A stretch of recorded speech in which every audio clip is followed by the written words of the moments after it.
Happy Sunday night, everyone. Hope everyone's having a blessed night. Just want to hop on and talk about what we're going to talk about tonight. Uh, Shout out to the mighty LDBC. And please, I will ask anyone who comes in, please like and subscribe. Hit the button. Just don't come in being nosy and don't do anything. Please hit the like button, please, or subscribe. Coach 67 Sports TV, Mr. Southern himself. What's going on with you? Not a whole lot, bro. I'm blessed and highly favored this evening. How y'all gentlemen doing this evening? Can't complain. Can't complain at all. And I got that brother Brent Fox just in time. Yes, sir. What's What's going up? on with you? What's up, brother Brent? What's going on, brothers? How y'all doing, man?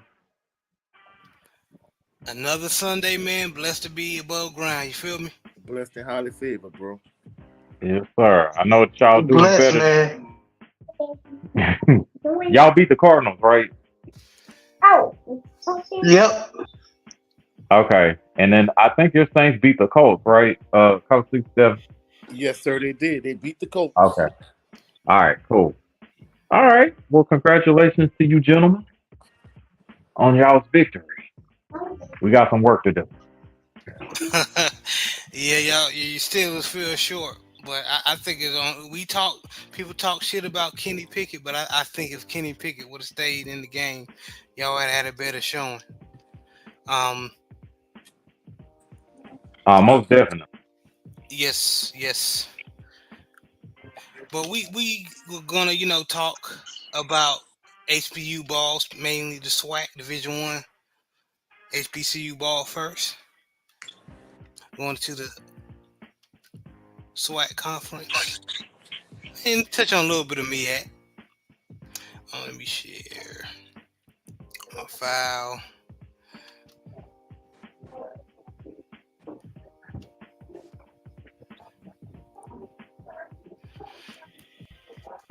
Coach, so first of all, I want to start with you first, man. And you was telling me a little bit about it, before the show. So your Southern Jaguars outlasted Texas Southern in a 23-17 overtime victory. Can you tell everybody how it went down since you was there? Yes, sir. Of course, Southern, they didn't win. They survived more than anything. What transpired last night, for the individuals that saw my video, what I uploaded last night after the game, essentially, I'm getting ready to, break down the same thing. Uh, Texas Southern, well, let me set the atmosphere. I didn't think they was going to have as many people as they had at the game. Uh, as usual, they had more people tailgating outside the game than they had actually in the stadium, but it was a nice, very nice turnout in the stadium. I mean, it wasn't quite packed, but it was almost packed. So, I mean, they had a pretty good turnout. From what I'm understanding, I didn't see this on my video, but I think it was high school night last night, from what I'm understanding. So that's partially the reason why they had so many people in attendance. Like even the middle school team I coach, the school where I coach, I actually coach a rival school in my district. So the head coach, they gave him 4 tickets to take 3 of the players on our team to the game. So I think that's the reason why they had so many people, because it was high school night. Like I said, as usual, it's a family-friendly atmosphere at A.W. Mumford Stadium, P. Richardson Field. You have a lot of black love, a lot of black families, a lot of black nuclear families with a husband, a wife, a child, or children. Very family-friendly atmosphere. A lot of beautiful women, uh, showing a lot of skin, and unfortunately, in a few instances, certain females show a little bit too much skin, but that's another story for another day. But more than anything, it was a good atmosphere. In terms of the actual game itself, Texas Southern won the opening kickoff. I mean, I'm sorry, they won the opening coin toss. They elected to kick the ball. They got the opening kickoff. Like the second or third play of the game, Taj Brown, he's starting into this rarefied area in terms of like elite Southern University defensive linemen, along with Jordan Lewis and Joe Williams and Ken DeShello and those type of guys. I think even at this point, he probably a little bit better than Kevin Mack and Joe Sykes, even though Joe Sykes made it to the NFL, but that's another story. But, he on the, third play of the game, he forced a fumble. So Southern got the ball at like the plus 35 side of the field, and they came away with no points. Then Texas Southern got the ball again. This time the opposite defensive end, Kelby Givens, he forced a fumble. And again, they get the ball at like the plus 40, and they come away with no points. So the first two drives for Southern offense, they got the ball on the plus side of the field, in Texas Southern territory, and they came away with no points. So it's kind of back and forth. Both offenses kind of struggled. But eventually, after a while, they kept, Texas Southern kept getting the ball, and eventually they went on a long drive, but they ended up setting for a field goal. Then after that point, Southern get the ball back. Gary Quarles Jr., he came out there running back, and Kendrick Grimes came in. And Kendrick Grimes had like a 69-yard run for a touchdown. So at this point, Southern is up 7-3. Texas Southern again got the ball because, Southern offense is in up. They're going a long drive. This time they finished the drive with a touchdown instead of a field goal. So going into halftime, it was 10-7 Texas Southern way. Pleasant surprise at the game. Texas Southern brought their band, the Ocean of Soul. So the halftime show was pretty good. Yeah, the Ocean of Soul performed first. Then the Human Jukebox Southern University band performed second. Good halftime show. Southern get the ball to start the second half. Like the second play, the second half, from scrimmage.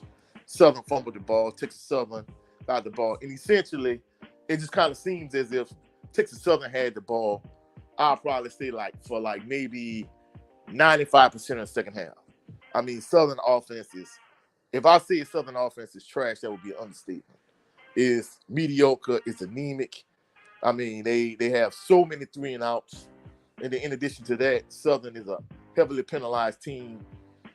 Just like going in today's game with the Saints, we're going to talk about that later, but the Saints were like the number one penalized team going into today's game with the Colts. Southern is like one of the most penalized teams in the SWAC, but more than anything, they probably have like one of the, if not the worst offenses in the SWAC, probably the worst offense. I mean, it's pretty bad. Defense pretty much stayed on the field the vast majority of the second half. Texas Southern was not just on the plus side of the field a lot. They were in the red zone a lot, and the defense came up with a lot of big goal line stands, and they were in compromising situations often, and they were able to hold Texas Southern offense to no points. So we coming to the point where they ended up scoring again. They were up 17-7.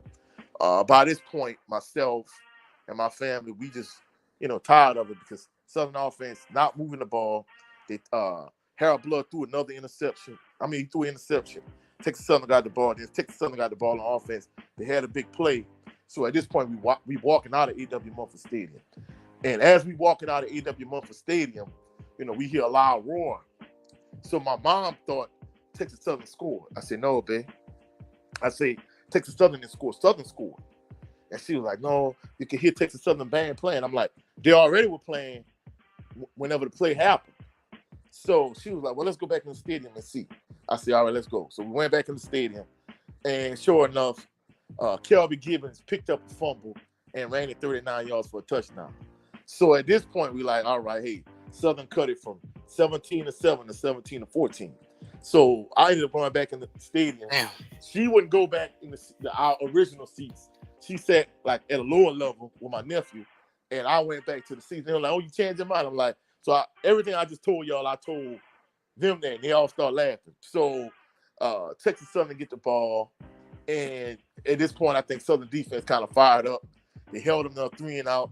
Southern got the ball somewhere between a minute, 2 minutes left. They drive the ball probably to about a little past midfield. And then, of course, Eric Dooley with the terrible play calling again. 35 seconds left in the game. It's first down. He going to run the effing ball. I'm thinking to myself, dude, you can't be this effing stupid as a play caller. That was such a stupid decision.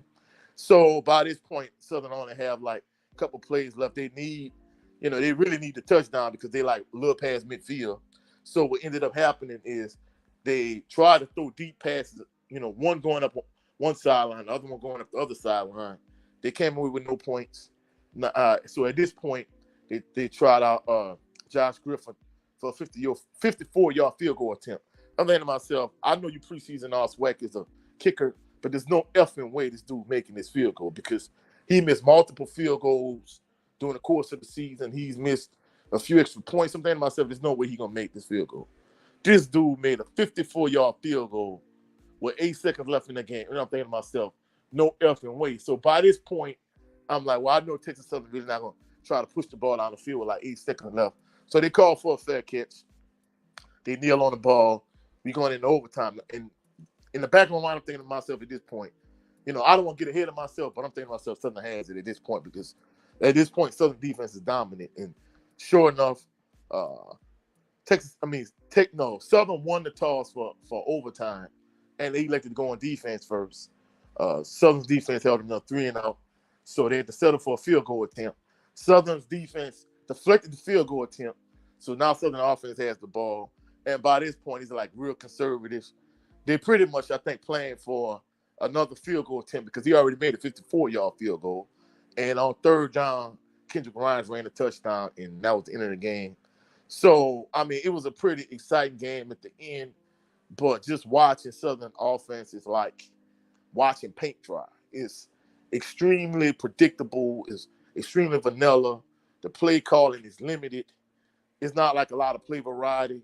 Like I say in my videos often, they pretty much run like maybe like power, some type of like zone, some type of draw, whatever, and maybe a couple passes, but there's not a lot of play variety. It's real predictable. It's very vanilla.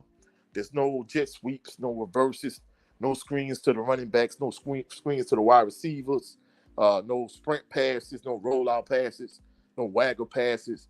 Like, it's like very vanilla. And at this point, essentially, Harold Blood is, something one of my friends told me, like, he had inside information that basically said the reason why Harold Blood is starting quarterback is because not only because he's the most experienced quarterback, but in practice, he makes the fewest mistakes. So to me, if he makes the fewest mistakes of all the quarterbacks on the current roster, that's not saying anything for the rest of them because he makes a lot of mistakes in himself. But more than anything, like, the offense is anemic, it's pedestrian. If he doesn't do anything going into next week's game against Alcorn State, it's going to be a tough game. And more than anything, whoever wins that game is going to be sitting at the top of the SWAC West next week this time. So it's a must-win game. Coach Dooley needs to do something but the offense, but his play calling is trash. The offense is limited and vanilla. So we'll see how things work out moving forward, All right, thanks, Coach, for that your input as far as you was at that game. So I wanted to hear what those people that probably want to know what happened. Let them hear what happened. So I appreciate that. Also, we're gonna go over what happened this past weekend or this Saturday. Um, so if y'all didn't catch the game on Thursday, North Carolina Central blew out South Carolina State 62-28. Oh, wait. Yeah. And then yesterday, for Saturday games, Howard beats Delaware State 17-10. Morgan State beats Norfolk State 32-28. That was a good game. Hampton outlasts North Carolina A&T 26-24. Tennessee State beats Lindenwood 43-20. Grambling beats Bethune-Cookman 28-14. Alcorn State beats Mississippi Valley 24-3. Jackson State blowouts Arkansas Pine Bluff 40-14. Florida A&M beats Prairie View A&M 45-7. And Bama State beats Bama A&M 31-16. And then, like we covered, Southern outlasts Texas Southern in overtime 23-17. Now, these are the standings as of the moment in the SWAC East. Florida A&M is still on the top, of course, being 6 and undefeated in the conference, overall 7-1. Jackson State is trailing 4-2 in the conference, but 6-3 overall. Alabama State 3-2 over in the conference and overall 4-3. Bama A&M is 2-3 in the conference and 4-4 overall. Mississippi Valley, poor Mississippi Valley, is 1-4 in the conference and 1-7 overall. And Bethune-Cookman hasn't beat nobody in the conference in the SWAC East, 0-5 and standing 1-7. Now in the SWAC West, Alcorn State is now leading in the conference 4-1, overall 5-3. Some Southern Jaguars are 4-1 in the conference. They're 5-3 overall. Grambling State is 3-2 in the conference, but 4-4 overall.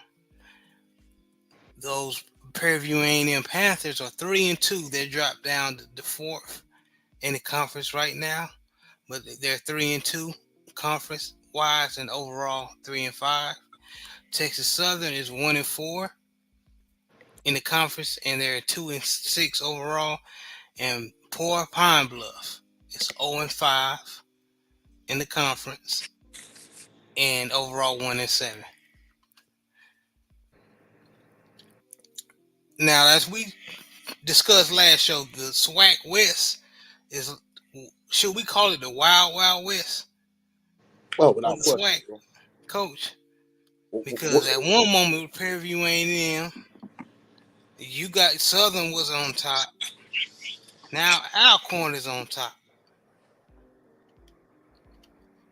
well, Go ahead, Coach. well, essentially, Southern and Alcorn are tied at the top of SWAC West. Whoever wins next week game in Longman, Mississippi, we may attend that game, may or may not, but more than likely, we leaning towards going. I'm a little bit skeptical after last night's performance, but I think we're gonna go on ahead anyway. We'll see. But whoever wins that game, they're gonna be at the top of the SWAC West. Now, from a Southern University perspective, following the Alcorn game, the following week at A.W. Mumford Stadium, P. Richardson Field, they have Prairie View, and then they finish out this SWAC schedule with the Bayou Classic against nemesis and rival Grambling State. So at this point, Southern cannot afford to lose another game. They need to run the table. Whenever they lose, whatever next game they lose, they're done. So whether they lose against Alcorn, Prairie View, Grambling, whatever case may be, they need to run the table. And then, of course, if they are fortunate enough to make it to the SWAC championship game, they lose that game, they're done. And then at the end of the season, the Celebration Bowl. So they control their own destiny.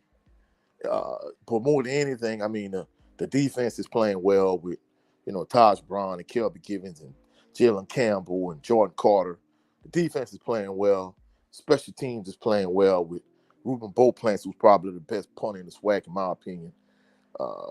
Griffin made a 54-yard field goal. So from a special team standpoint, from a defensive standpoint, they're playing well. But the offense, as well as the defense and special teams are playing, they're playing even worse. But in terms of the West, it's wide open. And the crazy thing about it is, I was talking to a Texas Southern fan behind me, and basically, like, Texas Southern, they didn't just blow the game last night against Southern.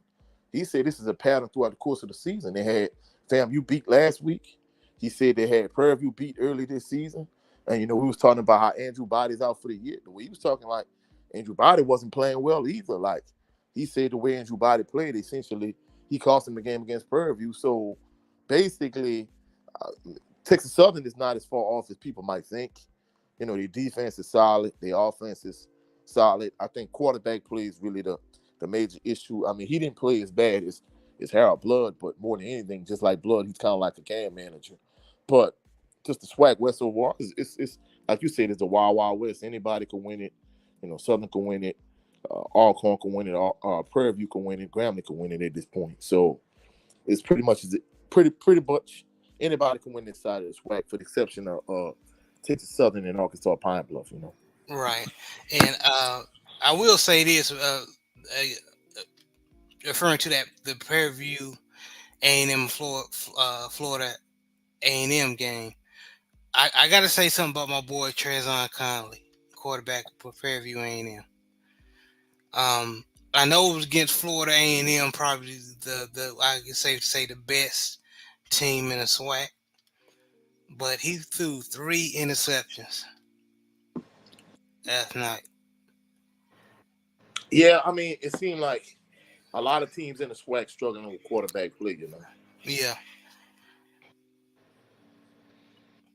Yeah, and then it hurts me to say I like Trezon Conley, but as far as you playing against probably one of the better teams, the best team in the SWAC, you can't throw 3 interceptions, dog. But I mean, even with that being said, bro, FAMU is extremely beatable. Southern, Yes, Southern had them, Texas Southern had them, so it's not like they're in the same stratosphere as Texas. I mean, Southern teams from like 93 or 95 or uh, J State from the last couple of years. I mean, they very beatable. or the 2016 Grambling State team squad. Yeah, Yeah, yeah. yeah, yeah. I've seen them even struggle against, was it West Florida, and that they played that non-conference game. Yeah. And I think the thing with them is I think they feel like the Lakers in like 01, 02, 03, they feel like they can flip the switch and turn it on whenever they want to. But it's gonna come a game where offensively, you're not just gonna be able to flip the switch and it's gonna come on. At some point, it's gonna bite them in the behind. So maybe for them, it'll be better they stumble before they get to the SWAC championship game. But at some point, they're gonna flip the switch and it's not gonna come on. So they better get that out of their system as soon as possible. Right, and I want y'all to be honest with me. JB, you see how North Carolina Central played, and Brent, I know you don't cover a lot of HBCU. If you do know something about it, you can tune in if you want to, or add your opinion. But Coach, of course I'm gonna give it to you because we the HBCU dudes on the panel. Just right now, how Florida A&M is playing, right? Mm-hmm. Can this team beat North Carolina Central?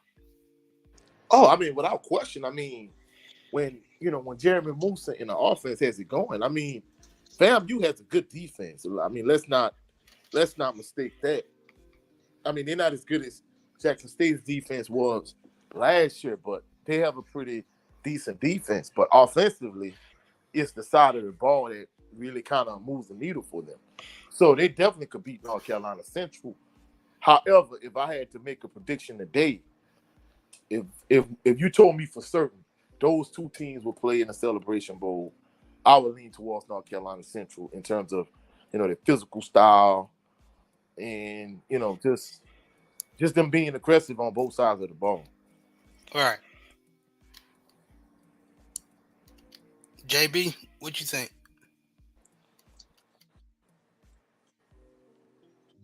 Oh, I'm tied up right now, bro. Come back to me, bro. No problem. No problem. But I'll give my Brent if you have an opinion on that.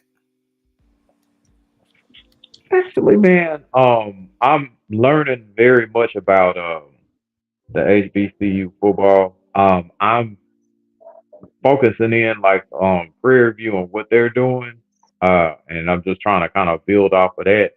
But I did see, I think it was Jackson State, and then I think it was Florida A&M. They're the Rattlers, right? Yep. Yep. Okay, all right. So I did see them like very early in the season playing against each other. Um, but yeah, like you said, Coach, I think it's a very dangerous situation if you decide whether or not you're gonna turn your offense on whenever you need it. Like you're right. in real life situations, there are going to be times to where, you know, the momentum or the continuity Right, of the right. team is just not Mm-hmm. going to be going. Mm-hmm. Um, and you have to basically think of something else to kind of make sure that you stabilize. Which, you know, would probably come back to maybe something like the running game. But that's another subject for another day.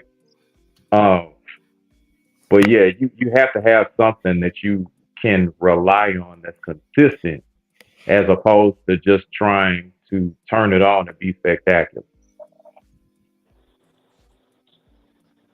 Well said, It, Brent, and I agree, and that's why I believe Florida A&M is tailor made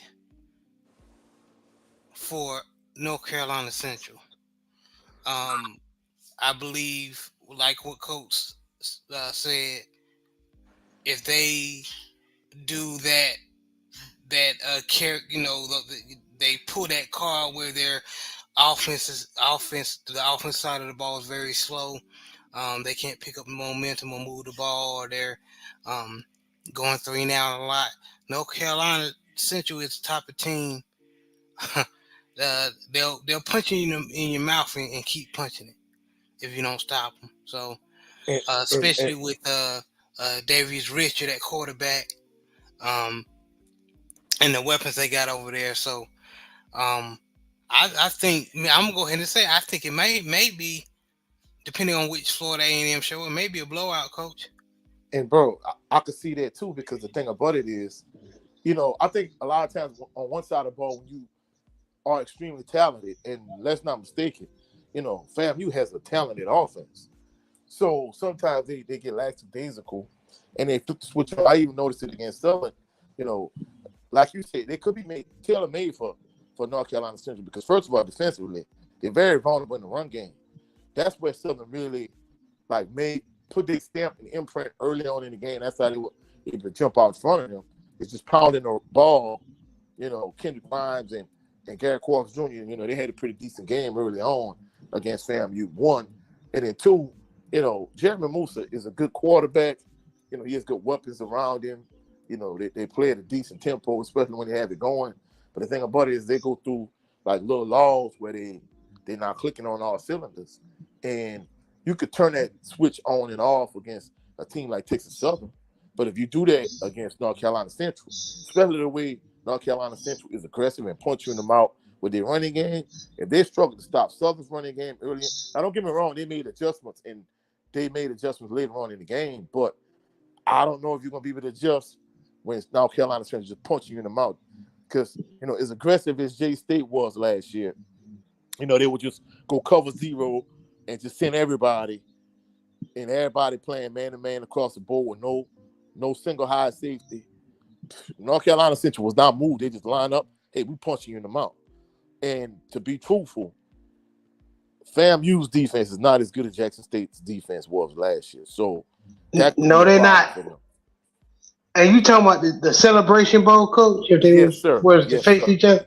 Yes, sir. So I don't mean to toot my own horn, but I've said, me and Coach have debated when we first started the show, the podcast.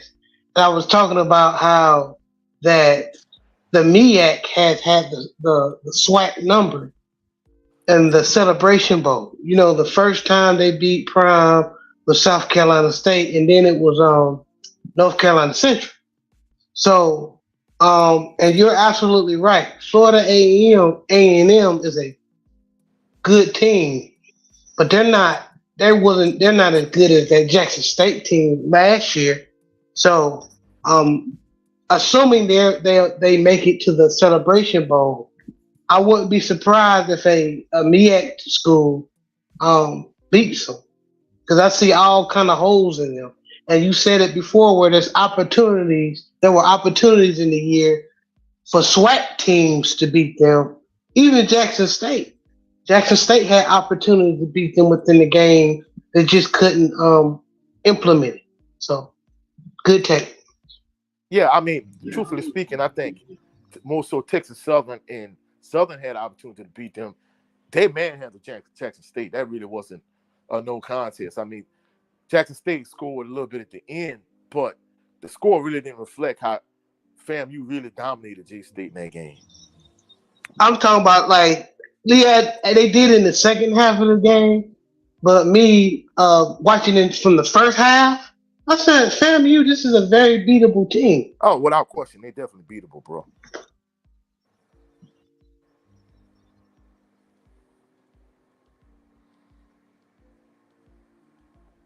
I agree. And then in this, if Florida A and y'all guys, this is a fantasy matchup. Of course, we don't.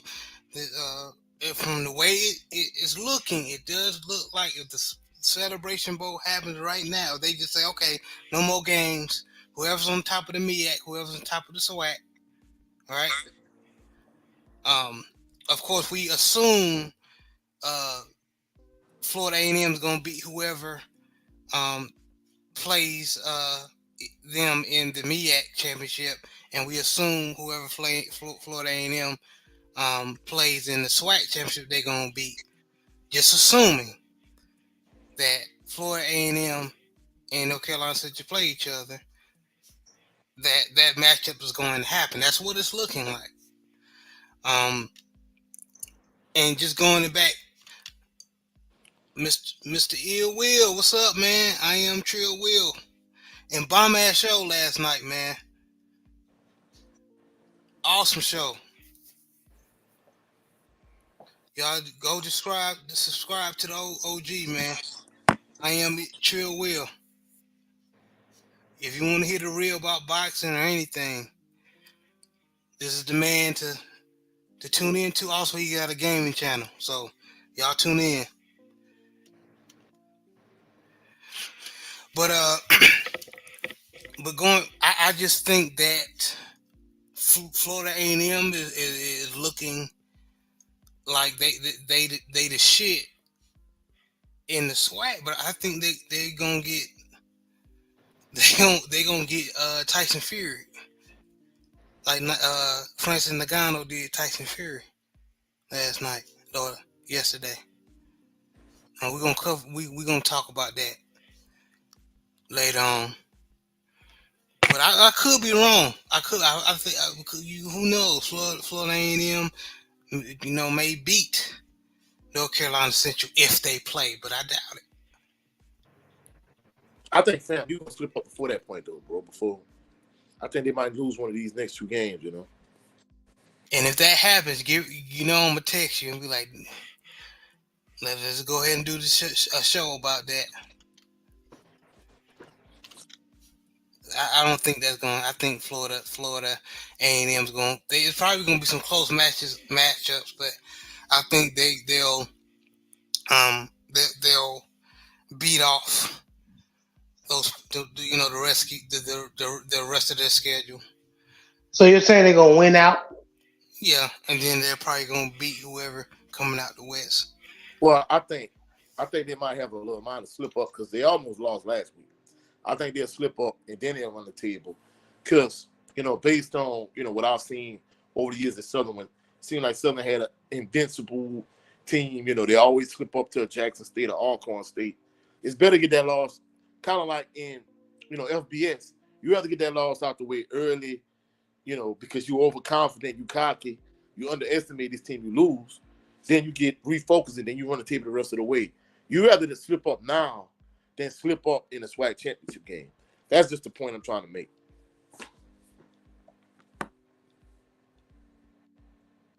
I hear you, Coach. Brother Jay Good, what's going on? Let's. I'm gonna share my screen on FAMU's remaining schedule, and we're gonna see.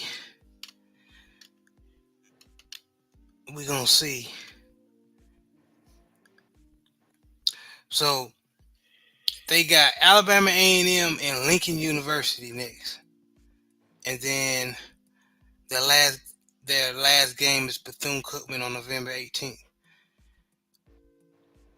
Coach, I hear you, but that's not gonna happen, man. Oh no. Without question, they have a weak schedule. But bro, you gotta look at last week. Like literally, Texas Southern almost beat them. Yeah, they had to beat Texas Southern off them with a stick. But I'm saying to you, and I understand what you're saying. and I agree because the SWAC is like that. But I just believe that Alabama A&M and Bethune-Cookman aren't those teams to do that. Well, Bethune definitely not that team. I agree with you from that standpoint. However, if they overlook Alabama A&M, they could potentially trip, stumble, and fall. Which is possible. But I doubt that's going to happen. But I hear what you're saying. I'm not negating. Of course, I'm not negating. This is the SWAC we talking about. The bipolar ass SWAC. Mississippi Valley can rise up and give you a hell of a game. Might even beat you. Like Southern But protected Southern last night. exactly. And Texas Southern's supposed to be, but I don't think that's going to happen. But we'll see. We'll see. And we're definitely going to talk about it if that happens. Definitely. But moving on, y'all. Moving on.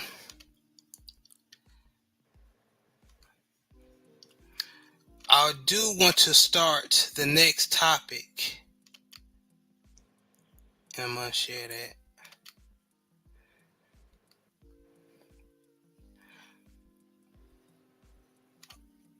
Who saw the Colorado versus UCLA game last night?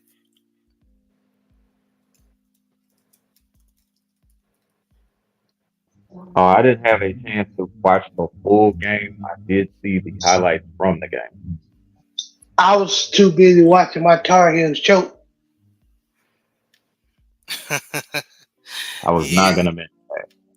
Yeah, of course. I still was at AEW, and when I got home, my phone was blowing off, like ringing off the hook. So I didn't get to watch any football last night outside of Southern. Man, well, I don't mind cluing you fellas in what happened. The offensive line and defensive line was fucking trash, man. Like it was hard to watch. Whoever played offensive line, defensive line before, you be sit back and watch like, damn, spit at him, trip him, something. I've been known to trip a few linemen in my day, I'm like it. Okay, we know these boys ain't that talented, but like, damn, man, like, and give the man enough time to throw. And then that goes back to what our topic on our last show. The offensive coordinators.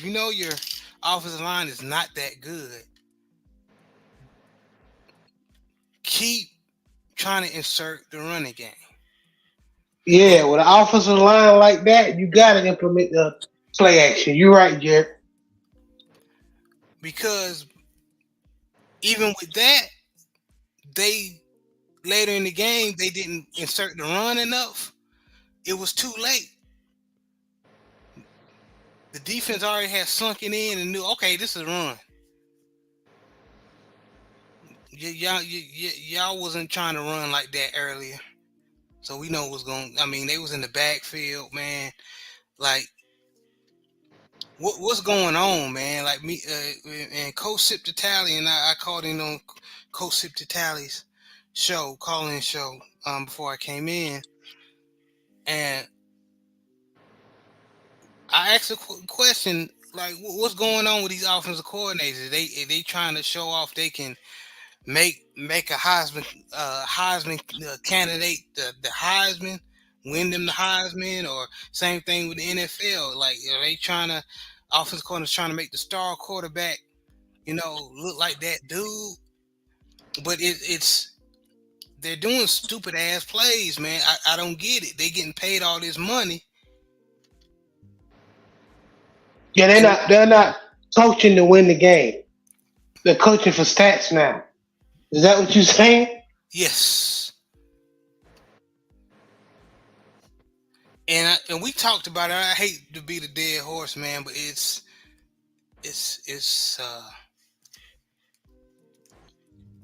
yeah, because It's bad. Colorado got running backs. They actually got pretty good running back, but they don't use them, and that will help, especially with a poor offensive line. You know what I'm saying? If you got an offensive line that can't block, how you can help the quarterback is get the run game going and use play action. So when you got the defense pinning their ear back for a pass rush or the blitz, you can have some couple of plays for them, like a draw or something like that, or maybe even the screen. But no, everything is drop Drop back. Shador back a couple of times, and then on the third drop, on the third step, he got somebody sacking him or in his face. And Shador is he can move, but he's not the fastest dude in the world. No. So And so, Coach, going to you first, man. What you think as far as what's going on with these offensive coordinators? As far as is they're obviously seeing that their quarterback is being sacked, or the offensive line is not that great. They ain't got work. They ain't got Jonathan Ogden back there. They ain't got Joe Thomas blocking. An- But you still Anthony trying to Anthony Mamula. Yeah, I Anthony know. Manusa. So Yeah, you know yeah, what I yeah, mean. yeah. So I mean, what's going on with this play calling, man? What's going Well, on? well, like I say about every dude there all the time, being a offensive coordinator and being a play caller is a skill set. You know, there has to be a rhyme and reason to you running plays. You just can't run plays for the sake of running plays. I mean, you want to scaffold, kind of like JB was saying. You know, if you're a pass heavy team, you pass, you want to pass the ball to set up a draw. Or if you're a run heavy team, you might run the ball a few times and you go. Then after at some point you run a bootleg, you set up some type of play action. That's what a good play caller does. However, it seems as if a lot of play callers, in terms of offensive coordinators, basically, like you said, they pass happy. They kind of believe their own hype, kind of like Steve Spurrier did years back, where he felt like it was his system that brought his team the success that they had, more so than the players. And of course, you need talent. You can't win a championship or have a successful team, without having talented players. But at the same token, from a play calling standpoint, like there has to be a rhyme and reason. You have to set up plays. You just can't, randomly run plays. And I think that's the thing with a lot of these coaches. They try to make certain players, it's like they call plays with an agenda, especially like those pass happy coaches that just want to pass the ball, pass the ball, pass the ball. Now, if you have the talent to do so and get away with it, cool. But if you're losing games or you blowing games at the end of the game, there should be a certain degree of balance. Now, understand you're not gonna have like perfect 50-50 balance, but at the same time, you can't throw the ball nor run the ball 100% of the time unless your team is just that dominant in that phase of the game.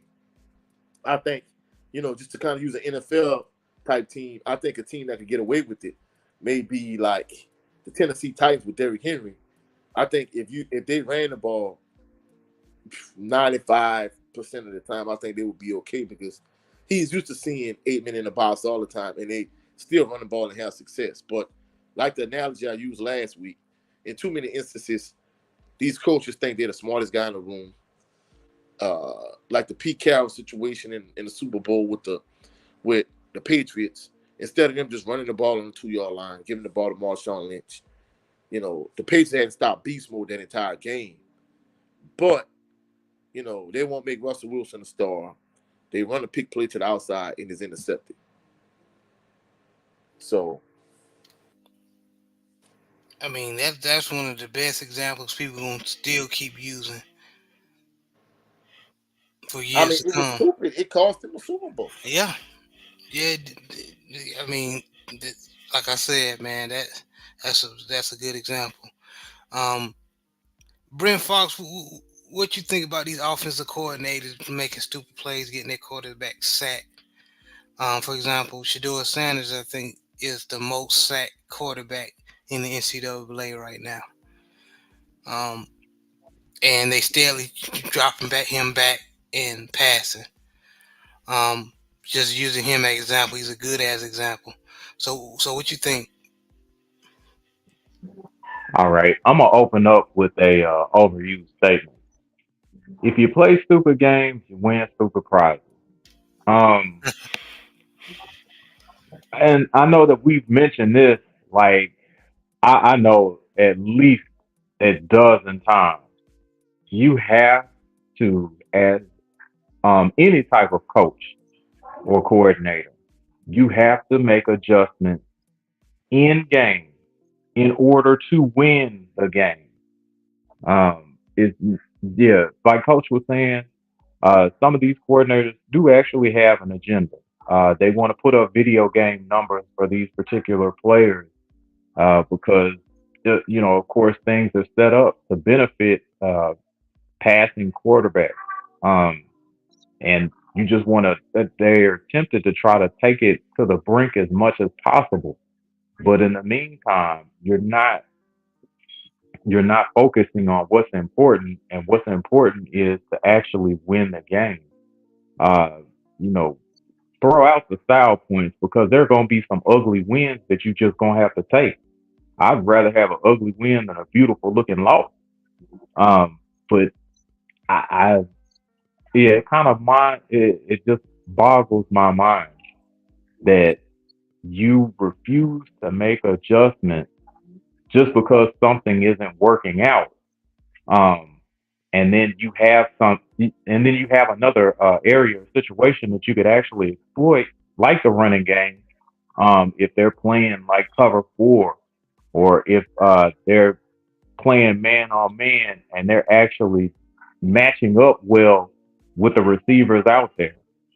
So, especially if you have like cover two, like if you got two high safeties, that's a dead giveaway. Just go ahead and run the ball. Or if you have linebackers that are actually playing deeper than 4 or 5 yards, go ahead and run the ball. Like, what could it hurt? And of course, it needs to be on a sensible down, of course. But at the same time, you have to use those type of avenues that defense gives you to go ahead and to protect and advance the ball up the field, like in that order. You got to protect and then advance the ball. You're not doing a good job protecting the ball if you're throwing the ball 50 times. You're risking it to get picked off.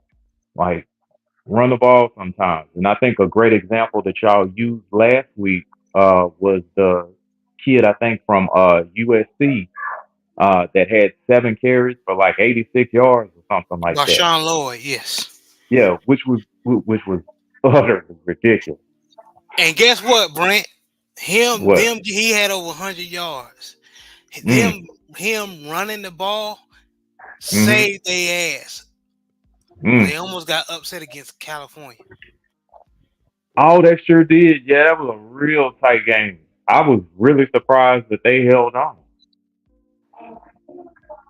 I was really surprised that they held on. But you're Now, right. Yeah, if they didn't have if Marshawn if they didn't keep feeding into Marshawn Lloyd, no matter how much passing yards Caleb Williams would have had, they would have lost that game. they sure would have. But yeah, that's all I had to say anyway. So that was perfect. Awesome point. Awesome point. And I'm gonna go back around with this one. We're gonna get off that. To what point is the fault the head coach? And you know where I'm going. What to what point is it the head coach's fault? Because at some time, okay, the head coach got to go and say in the head, say, okay, this shit is not working. Let's do something else. When do the head coach intervene? And of course, you're getting that. I love Coach Prime, and I'm not just him, not just picking on him. It could be the coach from USC. Could be the coach from North Oklahoma, Carolina. North Please Carolina. don't, please don't leave out Mac Brown in North Carolina. Yes, North Carolina, my Tar Heels. Yes. At what point does Mac Brown, Deion Sanders, and I'm blanking on the head coach of USC, his name, but what Lincoln point Riley. Lincoln Riley and all others, because it's this issue's been going on. It's going on throughout college and NFL. To what point does the head coach intervene? Coach, you go first. Well, from a head coaching perspective, I was always my own offense coordinator, so I would have to take the blame. In the instance of Coach Dooley, he's his own offensive coordinator also, so he would have to take all the blame. But at the end of the day, you the head coach, whether you are coordinator or not, whether you the offensive coordinator or not, you always gonna get the blame if you lose. So I know in many instances you won't give your coordinator, whether it's the offensive coordinator, defensive coordinator, autonomy. But at a certain point, if something is not working, you have to step in and do what's in the best interest of the team. So me, I say I'm not gonna give a percentage of the time, but if you see things are not going the way they should be, you need to step in and tell them, hey, either you make some adjustments or do X, Y, Z. So as a coach, you always gonna get the blame. Okay. Perspective from an actual coach. Okay. JB, what you think? I think it's, you know what I'm saying, it's his fault anyway. Because during the game, if you see shit ain't working, right? You gotta have that type of relationship. That's another thing. You gotta have that type of relationship with your offensive coordinator to do that. You know what I'm saying, Jared? Me and you've been playing football for years. You know, we've seen situations where the offensive coordinator and head coach be arguing. Like Jerry Glanville. Yeah. Yeah. Unless, like Coach said it's a situation with Dooley out there in Southern, where he is the offensive coordinator, he is the offensive play caller, then it's 100% his fault. But this is gonna come a time where Prime and whoever that offensive coordinator is in Colorado, blanking on his name, you gonna say, "Hey, bruh, you gonna get my son hurt? Run the damn ball." You know what I'm saying? Yeah. We can't block. We can't block a cold. You know what I'm saying? Same thing with Mac Brown. We got a running back right now. Last game, it was 100% the defense fault. Offensive played great. We can't defend Georgia Tech. We always lose in Atlanta. Georgia Tech got our number. We don't know what it is. That's just Georgia Tech can only just win one game and they beat us. But the game before that, we stopped running the ball. And that's why we brought it up last show. We try to bring up Drake May number or stats. And to your point, Jared, Drake May is one of the top 10 players in the running or quarterbacks to get the Heisman. You see what I'm saying? Yeah. So Mac is going to have to reach out to what is our offensive coordinator for North Carolina? What's his name? Chip Lindsey. Yes. Yeah. Chip Lindsey. He gonna have to say, "Hey, Chip, we got a running back on Marion Hampton that averages 200 yards a game, which he had against Georgia Tech, but we could have had 300 yards against Virginia." You see what I'm saying? Yeah. So, Or not just give it that Marion give if your second string or even third string is getting 3 or 4 yards a carry, feed them too. but yeah, man, it's just to my point because I'm gonna be quiet and let the other brothers, have a say. They gonna have to have that conversation in game, and it's gonna have to come to with an offensive coordinator, head coach gonna have to have an understanding and be able to make adjustments together.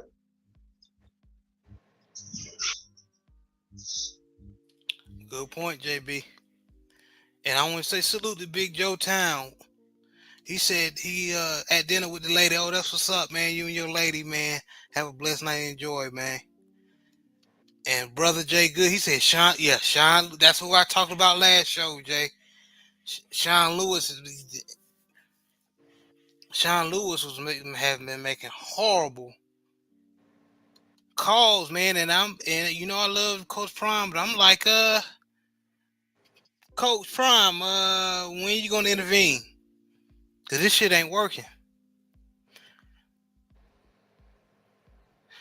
Brent, I'm going to you. What you think?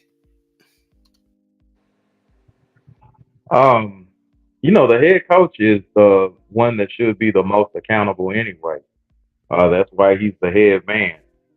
I think when it gets to a point to where whatever's being called clearly is not effective, then that's when the head coach actually needs to step in, as opposed to quote unquote, just trying to see what develops. By that time, usually it's too late. Um, if you see something that's actually not working, and this is where the in-game adjustments kind of circle back around.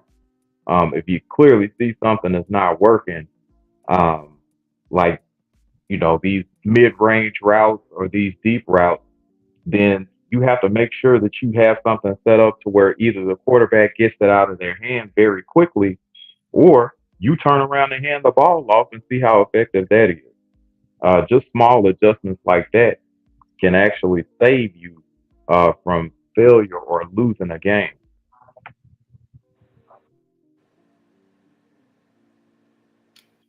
Good point, Brent. Good point, man. And like I've been saying, like we talk shit about um uh, Coach Belichick and Brian Billick, but what I respect about them, even though Belichick is a damn Patriots head coach, he will take control of the game if the offensive coordinator is running bullshit. He's famous for that. Well, I mean, I hate to just take over and go in a different direction, but I mean the fact that he had Matt Patricia, who's defensive coach, to be his offensive coordinator last year. I think he put Mac Jones in a terrible situation. I mean, Matt Patricia always was a defensive coach, so I don't understand what make him take him from that side of the ball and make him an offensive coordinator. So in that situation, you're right. He's been known to do that, but that wasn't a wise move in my estimation. No, that wasn't. I'm just talking about in the aspect of him taking control. These other coaches that make better decisions, a little bit better decisions, may need to take that little, you know, may need to take note. But I agree. Coach Patricia has never been an offensive genius in my opinion, so I didn't understand that move either. But um, like I said, I just respect that he has the um he knows that if things ain't going his way, he'll take over on the offensive side of the ball. That's one thing I respect. Yeah, he has that testicular fortitude to make the tough decisions. Exactly, exactly. And guys, we want to talk about NFL football. It's gonna be short because I'm gonna save the that fight that happened, if you want to call it that, for the last topic of the show. But everybody just gonna here's what we're gonna do. Everybody gonna talk about how they teams did. We're gonna move on. So, Coach, let's go with your Saints. How they do? They played well at times. At times they didn't play as well. Of course, uh, the coach rookie quarterback he got hurt. He out for the year. So Gardner Minshew, the second, is the starting quarterback. At certain points during the game, I'm thinking to myself, this guy looks like Steve Young, the way he looking at certain points in the game. The Saints has a good defense, but at times, they just let him run around and make plays like he's Steve Young. I didn't understand that. Offensively, at times, the Saints struggle, but the fact that they have, a weapon like Rashid Shaheed, he could take the top off of defense. He had a touchdown. He had a couple big plays. He set a Saints record in terms of, not record, but he only had 3 receptions, and he had over 100-some yards in the touchdown. They said that really hadn't been done since like Eric Martin, and I think one other. Eric Martin was the Saints' all-time leading receiver at one point. So, they got it going with Derek Carr today, Taysom Hill, Alvin Kamara, Michael Thomas, Chris Olave. They had it going at certain points. So they did well. Hopefully they could take this momentum and bottle it up and keep playing well, next week against the Bears and moving forward. Okay, shout out to the Saints. My pops being a Colts fan, he wasn't happy, but I think the only thing that saved y'all was Anthony Richardson wasn't playing. But y'all pulled it out. I couldn't understand why they couldn't keep feeding it to that beast of running back they got. But Jonathan Taylor. But JB, your Ravens. Man, going back to the topic of the show with the offensive coordinator, man. First, man, and you talked about it on Coach Sister Tyler's show when you called in. Looked like they was trying to get Lamar some passing numbers, but it looks like later in the game they couldn't stop the run really, and we gave it to Gus Edwards, especially when we got in the red zone, and he ended up getting 3 touchdowns. Of course, Lamar had the passing touchdown to Mark Andrews, but the highlight of the game for the Ravens was the defense. I know the defense gave up a touchdown at the end, but the defense kept giving the offense opportunities when they couldn't get out their own way.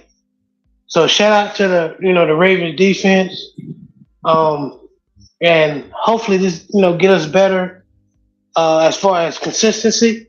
We need to be more consistent as an offense, and like you said, brought it up before, Jared. We need to throw out them short passes or screens to Zay because they're not working. Odell Beckham has a shoulder injury and he can't block on the outside like he needs to. So if you're gonna run that, sub another receiver that's 100%. So I'm not understanding that, but yeah, Todd Monken was definitely tripping when he did that. But JB, thank you. Rent Fox, what happened to your Steelers, man? I'll try to keep it short and sweet. Anything that we could do wrong, we did wrong. We did bad on all 3 phases. And then the way that we were actually winning, we have a nice hard reality check that has been cast, saying that, hey, you can't just turn it on in the 4th quarter and expect to pull it out. So I think with us playing Tennessee, I think it might be Thursday, if I'm not mistaken. Then we're gonna have to get this turned around really quick. Y'all bet not get beat by no Will Levis. Will Levis look good today, actually. But I know he trash. I think they got DeAndre Hopkins. With DeAndre Hopkins on the team, he'll make any quarterback look good. But Sir, we got beat by Marcus Stroud in the Houston Texans. So I don't, I'm not I don't have any faith that we just gonna go in there and win. Well, first of all, C.J. Stroud is a better passer. Yeah, he is. He definitely is. He gave the Saints the clue. He just ain't got the receivers like that. I mean, he got a couple of people. Who? Nico Collins. He showed up. No, Nico. Yeah, they got Nico. Nico Collins is. If he was on anybody else's team, he'll be a slot. Your third option. And Tank Dell is good, but he young. He's basically like what Zay Flower is on the Ravens. He's gonna be good, and probably in the couple of years, but he's still green. Zay still like me and Jared seen on the screen when Todd Monken did run the screen and throw it to Zay. He ran it on the wrong side. He's hopping around, juking, and I used to call it in high school. He tap dancing instead of running. He tap dancing. No. So we just called it dancing on our team. Right. I call it tap dancing. Yeah. I used to tell my running back, stop tap dancing and run. That's why he tackling. Yeah. We called it tiptoeing. Yeah. That too, tiptoeing. Dancing and tiptoeing, we call them both. I call it being a bitch. Well, bro, you got to realize a lot of these backs and receivers, they don't run just straight up the field. They like to run east and west instead of running north and south. I see it on a lot of levels, bro. Middle school, college. I've seen it a handful of times this week in middle school and a few times yesterday. So it happens. But like you were saying, Brent, I'm gonna watch that Titans and Steelers game closely. Because I know y'all defense is pretty good. So I'm gonna see if Will Levis is because I wasn't high on Will Levis, but I'll eat crow if I have to. If he just get better, maybe Mike Vrabel is making him better. We'll see. I doubt it. I highly doubt it too. I think he just had a good game. Hell, Kyle Bowler had a good game back in the day. But anyway, that boy brought up Kyle Bowler. Kyle Bowler, yep. But anybody else want to speak on some games that they saw, anything in the NFL that happened?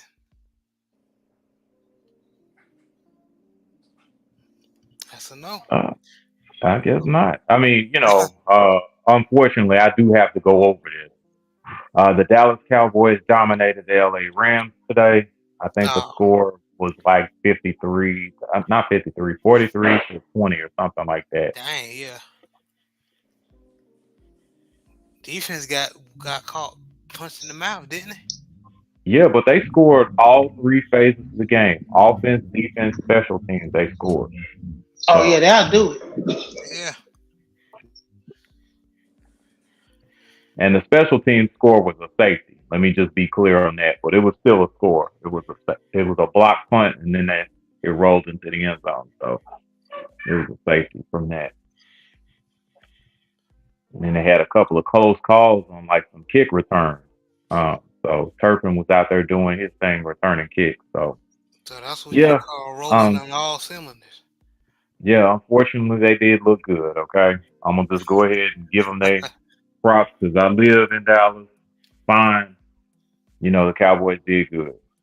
Well, shout out to those Dallas Cowboys and the Dallas Cowboys fans, y'all.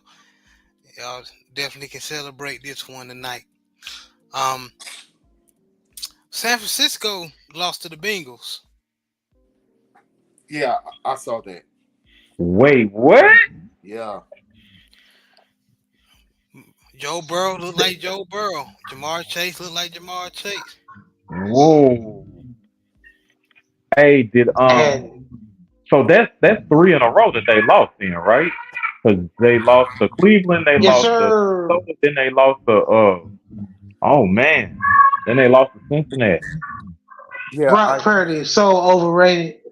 Yeah, and they gave him a bag too. But the thing about it is, Joe Burrow's offensive line, they protected him today, So that made a huge difference. And when Joe Burrow is on, he on. He's scary. And like I said, I think he could be on more often if he had a better offensive line. The daggone Cheese lost to the Broncos. Oh yeah, that shocked me. That shocked the hell out of Wow, me. Yeah. I didn't even see that one. Yeah, Mahomes was sick. I guess he had a flu game. I guess he was trying to be like Michael Jordan and play sick, and it backfired. Russell Wilson looked like the old Russell Wilson. He was running around, getting the linebackers to come up and throw it over their head. He looked like the old Russ. You think he could carry this momentum forward, or you think it's an isolated incident?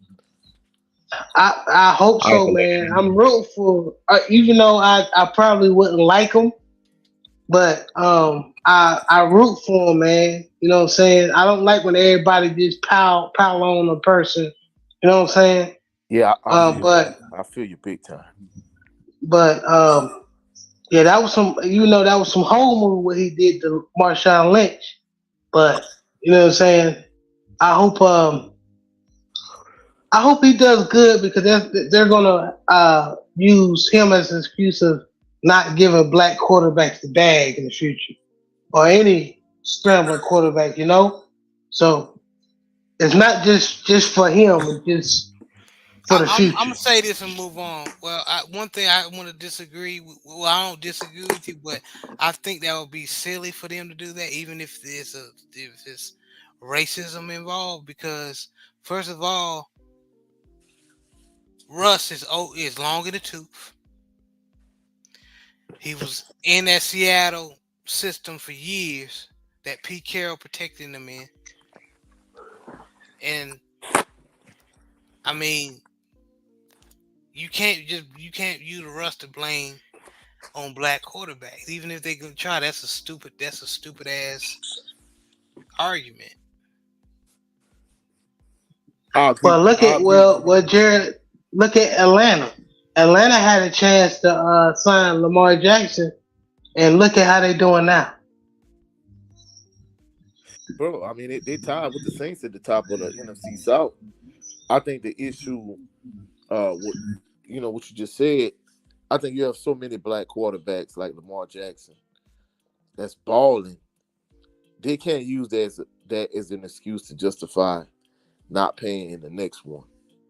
So, I mean, even if you look at the rookies, C.J. Stroud, he's doing good in Houston. I don't think they could use that justification moving forward. Okay, I agree with y'all. I was just thinking out loud. Oh, that's a good point because I mean it happened every day. Yeah, it People has want happened a lot in the past.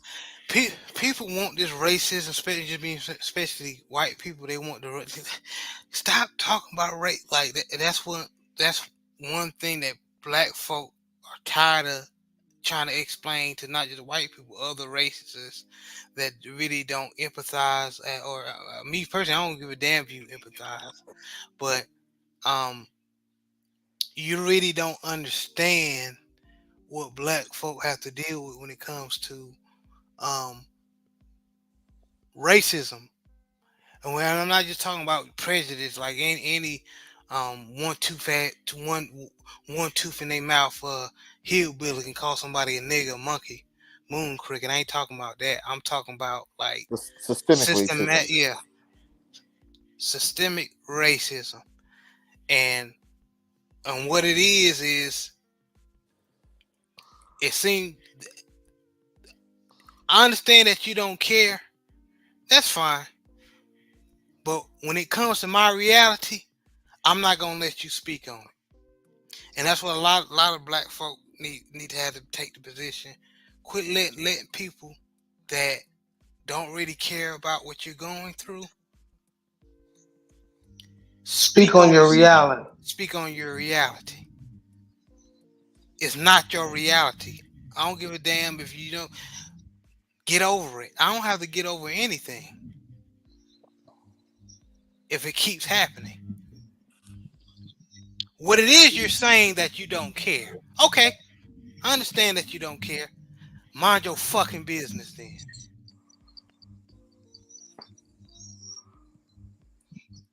If you don't care what people going through when it comes to race, especially black folk, mind your fucking business. And the problem is most of them can't. So that's why I tell a lot of black folk just laugh, smile at them, and just ignore them like little children. Wow. I just hope, you know what I'm saying, like quarterback like Lamar Jackson and other quarterbacks like that is get their chance. You know what I'm saying? So, and I thought that one quarterback, Malik Willis, would be able to get the start. The last time I checked, he was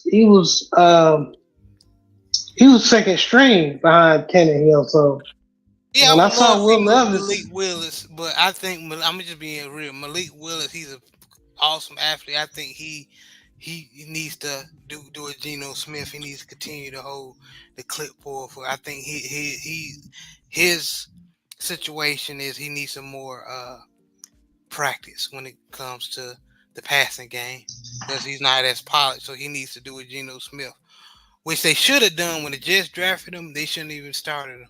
They should have had him hold the clipboard like Pat Mahomes had to do, and behind Alex Smith. Aaron Rodgers had to do. Yes, behind Brett Favre. So, um, but that's it. We gonna move on. I can talk Excellent, about that all day. Go ahead. excellent segue into your final topic, bro. Yes, it is. So y'all know we normally talk about football. You know what I mean? And a couple of shows we did it on life situations, right? But there was a fight that I ain't gonna lie, I talked bad on. I got on other platforms and talked bad about it. I bad mouthed it because I thought it was ludicrous that Tyson Fury will fight someone who's not even boxed before, and you have your mandatories waiting like Fury or uh, Big Bang Zhang, the Chinese heavyweight. But something special happened last night. Those who don't know, Fury had a exhibition bout with MMA legend, knockout artist Francis Ngannou. And JB, I want you to tell people what happened last night. No, matter of fact, before you tell them anything, we gonna watch something. I got it already queued up. Fair use YouTube.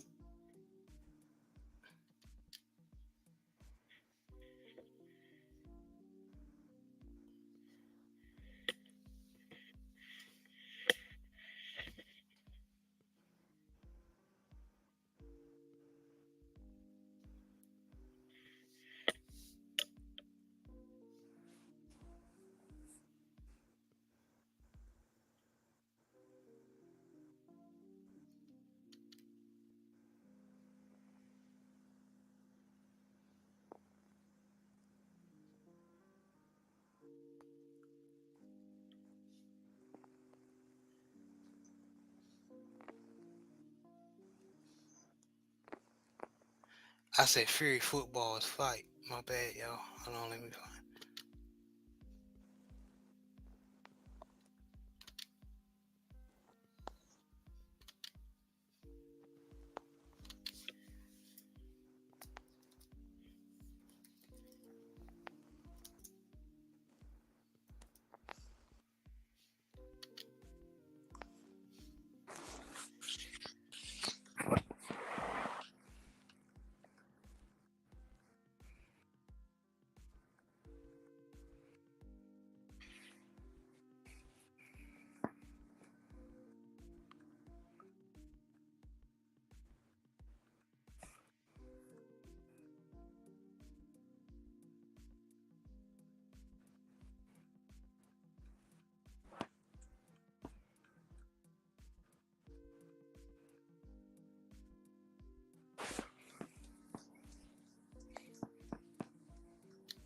All right, that's all I'm gonna show y'all. But those who don't know what happened, so I wanted to show y'all that. So Fury got knocked on his ass, and me watching the whole fight, I can go as far as saying Francis Ngannou, to me, won that fight. But of course, they gave Tyson Fury the split decision. Now, JB, the reason why I want to go first, we heard other platforms saying this fight was maybe what's the word I want to say? Six. It was fixed, but which I just highly disagree. But JB, I want you to speak on what we saw last night and what we just saw a few seconds ago. I have to repeat my brother Drew Titan when he said that we saw Fury at true form last night. He wasn't playing with his gloves. He wasn't on steroids. Because he was in another nation or another country, excuse me.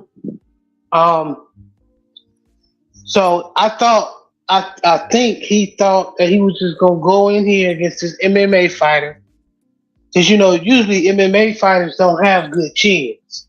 He came in there out of shape. He thought he was gonna tap him upside the head, and he was gonna fall over. But what you saw as you watched the fight was, even if it was fixed, okay, he didn't anticipate how strong Francis was. He didn't. It wasn't planned out really good. Now I don't know if this was a plan for him to pull out the Usyk fight, because I guess he's pulling out. According to Blue Blood, shout out to Blue Blood Sports TV. He's pulling out the fight, and they're gonna move the fight back. Hopefully, he's not cycling on no bullshit.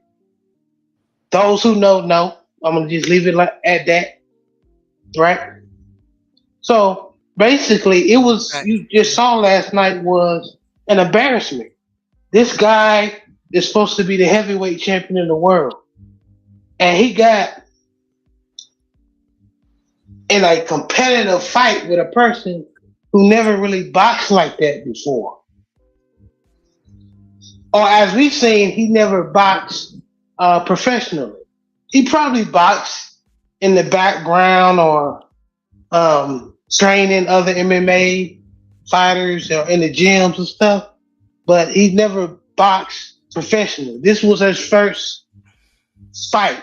I guess the heavy guys. I don't know who's those to listen. I want you to let this sink in your brain. This was against supposedly the best heavyweight that the media says they ever lived. Best heavyweight on earth right now. Got knocked down by somebody who's just now having a first boxing match. Now, and shout out to Ill Will and them, because they unpacked this great last night. Right. Now, and I want to remind you guys. I know other people. Well, this happens. They bring up Ali and other fighters who fought like wrestlers, and Floyd Mayweather fought the what's them boys' name? Conor McGregor. Yeah, Conor McGregor and the Paul brothers. But you saw in that fight the talent difference, the skill difference. I didn't see the skill difference or the levels. Heck, Big Bro 78 Sports TV was saying last night he think Francis can beat some heavyweights, and he might. Or it's what we've been saying, or you guys been saying in the LDBC. Tyson Fury may not be what a lot of people think he is. And I'm That's gonna leave what's it up, like man. that and let the other brothers speak. Brent, what you think, brother? I'm going to you. I honestly think JB put it very well. Um, I think it was a situation to where Tyson Fury made the fatal flaw of overestimating himself, and then underestimating Francis Ngannou. Um, there's a price to be paid for that, and he paid for it in the third round. Now, we all know, that there's an undertone for a great white height that they need to make sure that they uphold. This is why they're doing the undisputed the way that they're trying to do it at this point. So either way, if you're, a fair skin, you're not gonna be in a losing situation. If Tyson Fury doesn't show up, then Alexander Usyk takes it, and that's still somebody with, a pale skin complexion. If Tyson Fury does what he's supposed to and beats Usyk, then of course, there's another white guy that wins. So, and it would not surprise me that Tyson Fury may retire after he beats Usyk. I wouldn't be surprised either, Brent, because those going back to those who say this was fixed, meaning, and the others going as far as saying that Fury put on the show. Did y'all see his face being lumped up after the fight? Absolutely, absolutely. He had marks on his face. Now, if Fury prides himself on boxing, right, and making people miss, you think he wanted to be lumped up like that? Absolutely not. So before we put that narrative out there, I want y'all to be- believe what you're looking at. Okay, some things just is what it is. I know nowadays everybody, conspiracy this, conspiracy that, and a lot of this stuff, especially in the entertainment world, is some undertoned bullshit going on. But what we saw last night was the truth, in my opinion. Coach, I'm going to you.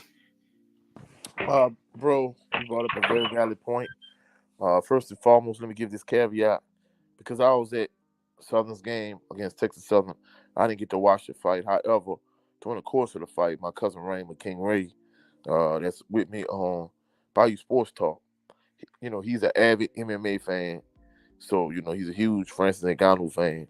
He was texting me and pretty much telling me what was going on during the course of the fight, and you know I wasn't shocked that Francis did as well as he did because, you know, like myself and other brothers in the LDBC, I was a huge fan of Black Fight Fan TV, and I Yes, sir. Yes, used sir. to enjoy his content. And Black said, when they talked about Francis potentially fighting, uh, the champ the Browns bomber Deontay Wilder.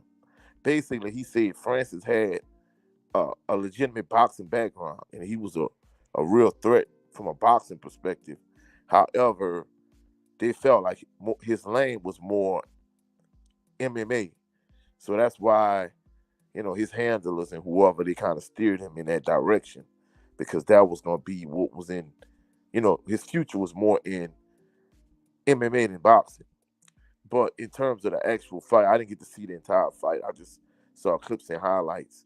And like you said, bro, Fury is who, you know, he, what we saw last night is who he is. Because even though he fought well in the Klitschko fight, I think Klitschko was on the downside of his career at that point. He didn't fight a prime Klitschko. If you look at the first fight with Deontay Wilder, as far as I'm concerned, Wilder won that fight. Because a lot of the rounds they were giving Fury credit for winning against Wilder. Basically, he did a lot of herky, jerky type movements, a lot of feinting. He didn't have a huge punch output. He didn't do a whole lot. I mean, he made Wilder miss some, but Wilder was by far the aggressor. Wilder knocked him down in 2 rounds. So automatically Wilder had a 4 round advantage in a 12 round fight. So you mean to tell me that all those rounds that Wilder didn't knock Fury down in the first fight, Fury got credit for winning all those rounds? It's ridiculous. Wilder won the first fight. In the first and third fight, uh, Fury had the benefit of a long count, just like he had the benefit of a long count last night. Because I saw the replay, that was a long-standing 8 count, in my opinion. You know, so he got the benefit of a long counts in both of those fights. Well, those 3 fights, the first and third fight were Wilder in a fight last night. In addition to that, as far as I'm concerned, Wilder beat him twice. He lost to Ottawa Lean. He has a history. He has history and track record of being a drug cheat. Nicholas Asbury exposed him in terms of him tampering with the gloves. The first fight, he had a floppy glove against Wilder. The second fight against Wilder, his gloves were like an oven mitt. But yet, if you look at the fight last night from the highlights I saw, he has a normal boxing glove. He didn't have a glove that was flopping around on his hand. He didn't have a glove that looks like an oven mitt with the padding rearranged in it. And he got exposed. He didn't cheat last night, even though he threw a elbow, which was ridiculous. I don't see why he wasn't, uh, you know, why a point wasn't taken. But more than anything, despite what people say, you know, we saw the true Tyson Fury last night. He got exposed. Of course, if he does fight the undisputed fight, I think he easily beats Alexander Usyk. But more than anything, Tyson Fury, he's a good boxer, so on and so forth. But he's a perpetual cheater. Whether it's with the gloves, whether it's with PEDs, he has uh, ties to Irish mob bosses. So, he got exposed last night as far as I'm concerned.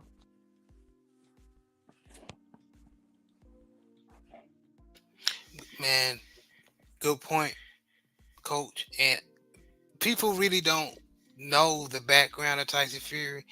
They believe, they fall for he a Christian, and it was the glory of God that got him up that first man. He got up like the Undertaker. No, it was, from my recollection, probably PEDs and cocaine.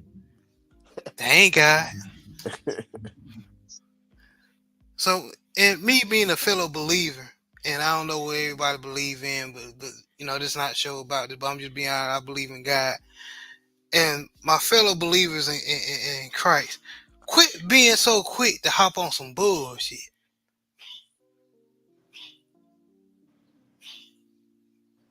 And that's with love. Because this man right here, Tyson Fury, don't get me wrong, we all fall short when it comes to being like our Father in heaven. But this man ain't a good example at all.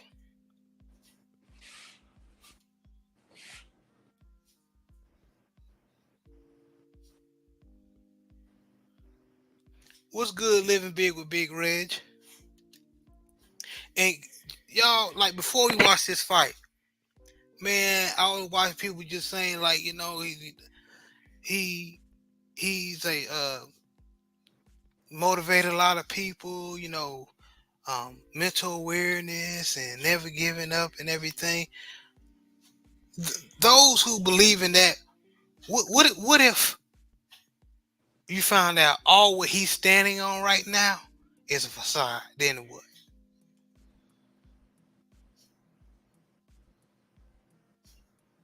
Then what?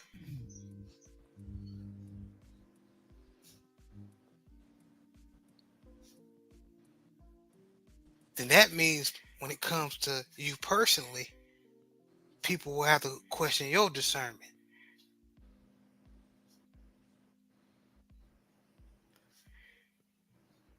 Well, amen and hallelujah to that. I mean, like Coach said, this man has a track record of cheating and tampering with the gloves before Wilder with the Christian Hammer and other fighters. He even cheated. And one thing I did want to add, he um Klitschko came out, coach, and said that he had some news that Fury cheated for that Klitschko fight. Oh, I could believe it. I definitely could. And that's why he was going crazy. He didn't want to rematch Klitschko. He popped dirty for steroids. Yeah.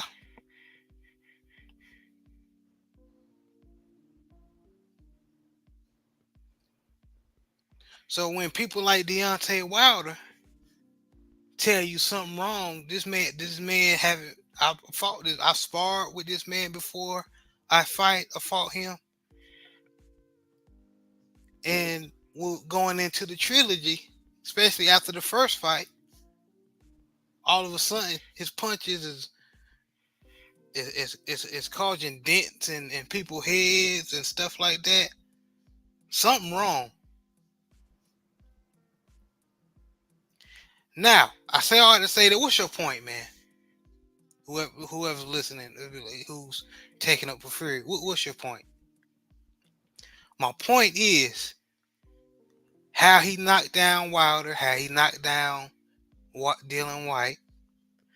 How come he didn't knock down Francis at least once? At least once. If he's supposed to be this power puncher that he brags on, that Coach Sugar Hill from the Crunk Gym taught him, which is funny enough because you can't teach power. But let's say we're buying what he's saying.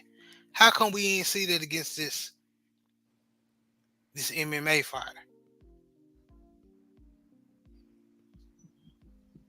Because he never had it.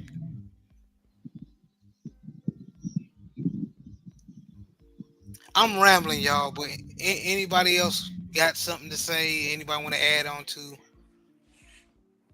this topic?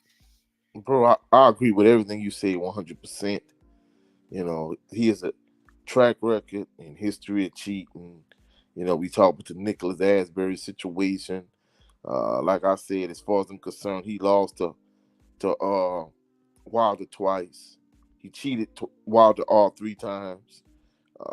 You know, you brought up the Christian Hammer situation. You know, he's a cheat. He tampered with gloves. As far as I'm concerned, he lost to Ala Wallin. He lost last night to Francis Ngannou. And he lost to Wilder twice, as far as I'm concerned. Despite what other people might say, that's just, you know, what I believe.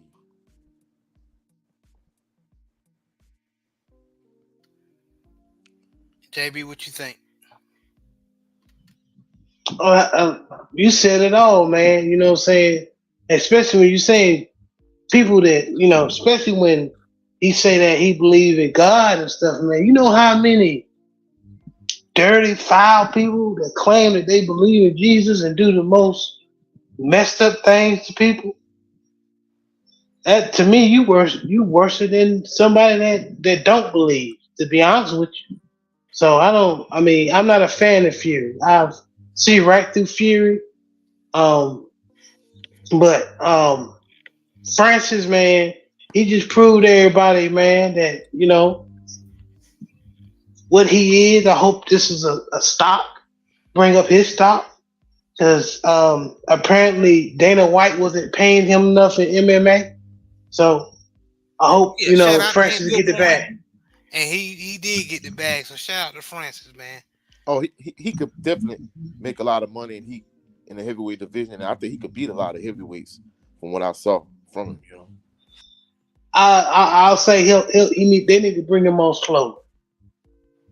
Well, I mean, he's 37, bro. He don't have time to really wait around. You know, him and Zane. I understand, but like he got that granddaddy strength. You know I understand that, but I'm saying that when I say bring him on slowly, give him them. I don't believe in calling all fighters bums, because people who got balls enough to step in the ring and win or get their ass whooped. I don't talk shit about. That's not what I do. So give them like a lower level fighter, a heavyweight. You know what I'm saying? Or unranked heavyweight or something. Bring them on slowly. Cause there's some monsters out there in the heavyweight division, man, that people never heard of. You know what I'm saying? Um, but Big Bang Zane, you know what I'm saying? I think that fight is too much for him. I think like I don't really never really thought Fury was that good, man. And I followed Fury all the way back, like you said, the Steve Cunningham fight. Now Steve Cunningham was a little cruiserweight and knocked Cruiserweight, yeah. Fury down. So I know who Fury is. I'm not as expertise in boxing like some of the other brothers in LDBC, but I know a lot about it, and I know who Tyson Fury is. You know what I'm saying? So um, we'll see. We'll see, especially with him and Usyk. Yeah, yeah. Brent, what's your last uh, words on this? I think that well, I hope eventually Tyson Fury lives up to his name. Um, Gypsy. Gypsies are known tricksters and thieves. So of course, you're going to be in it to try to do anything you can to prevail or win. Um, so it didn't surprise me about the accusations of the glove or anything else like that. And there were several rabbit punches to the back of the head on the second fight that weren't called. And to be quite honest, I'm with Coach 67. Who's to say that the rounds that Tyson Fury didn't get knocked down in, he supposedly won those rounds? No. Mm-mm. I can tell you that very early in that first fight, uh, like Coach said, Tyson Fury wasn't doing very much. He was just kind of using his irky jerky motion to just kind of move around and try to evade punches.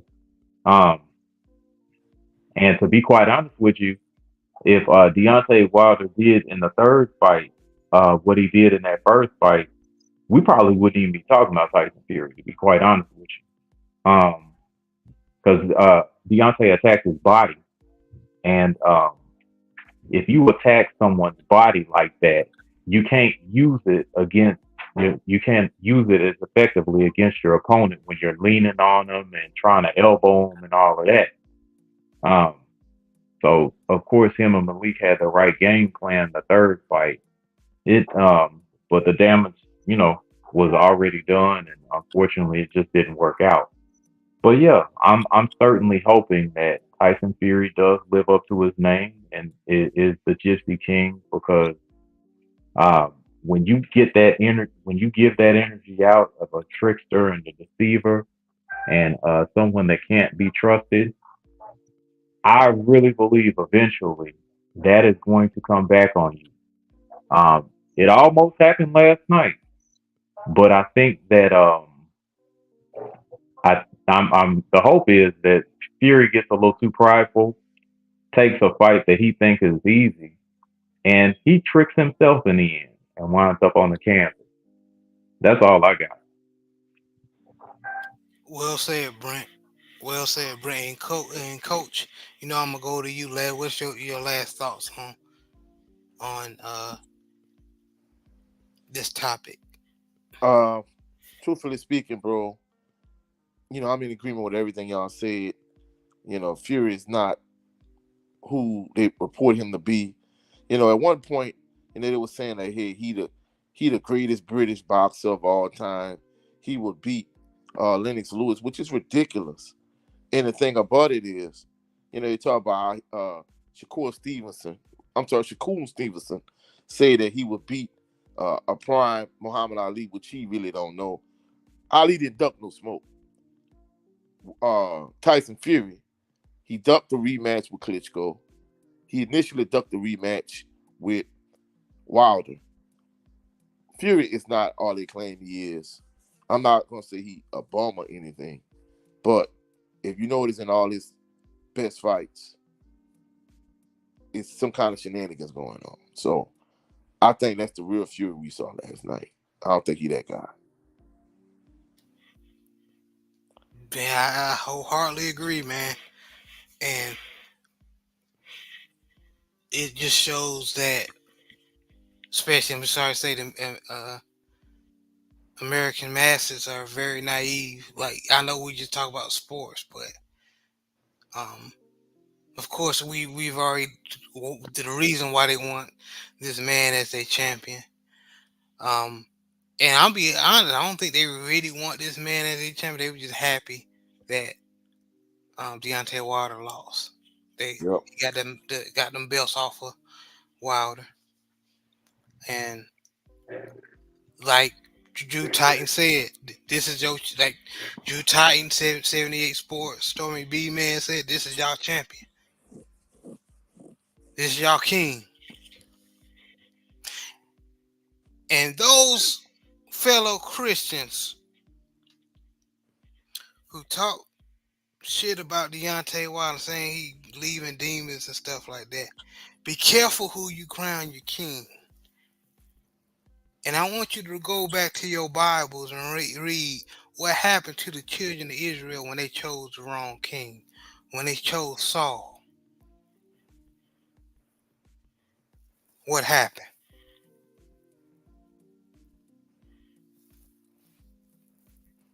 That's all I got, man. We're going to have to wrap it up. Man, I had fun talking about this tonight. Coach 67 Sports TV, let people know where they can see you. You can catch me here on YouTube at Coach 67 Sports TV. Coach 67 Sports TV on all social media platforms. Great show this evening, fellas. Hopefully everyone enjoyed the show also. Y'all have a blessed and phenomenal evening. I'll catch y'all on Rebound. Peace and blessings. Brother Brent Fox, let people know where they can meet you and see you. Okay, you can watch my previous shows on It's Just Me on YouTube. With there's still things in the works going on, possibly for another social media platform, and hopefully it'll be along with YouTube as opposed to just that particular social media platform. So we'll be working on that in the coming weeks. But yeah, just look at my previous episodes on It's Just Me on YouTube. It's Just Me hosted by Brent Fox on YouTube. Yeah, please support the brother as well, Coach 67 Sports TV. And Brother JB, man, thank you for joining me, brother. I really appreciate you. No problem, man. Y'all be blessed, man. Anytime. But guys, it was a good show. Thank you for just hopping on, just talking, give us our opinion on sports, and this is my mental therapy. So I really appreciate it. Y'all please like and subscribe. But this was another installment of the Southern Baller Show. Y'all have a blessed night, and y'all be safe out here. All right, peace. Thanks for having us on. No problem. Thank you. Y'all be easy.